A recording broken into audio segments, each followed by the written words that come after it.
ఇప్పుడు దొరుకుతుందిరా నీకు మనశ్శాంతి. బతికినంత కాలం మనశ్శాంతి కోసం ఆరాటపడతావు, దానికోసం 3 దారులు ఎంచుకుంటావు. ఆకలి, ఆనందం, ప్రేమ. ఆకలంటే నువ్వు డబ్బు అనుకున్నావు, జీవితాంతం డబ్బు కోసం పరిగెత్తుతూ నీ ఆనందాన్ని మర్చిపోయావయ్యా. ప్రేమంటావా, ఆనందం కోసం ప్రేమ దగ్గరికి వెళ్ళావు.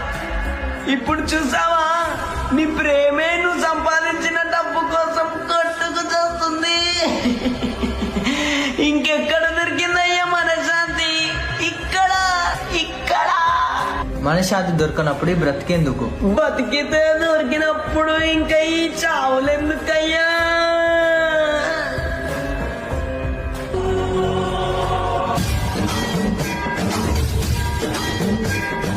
మిత్రమా, అటెక్కడికి? మన దారి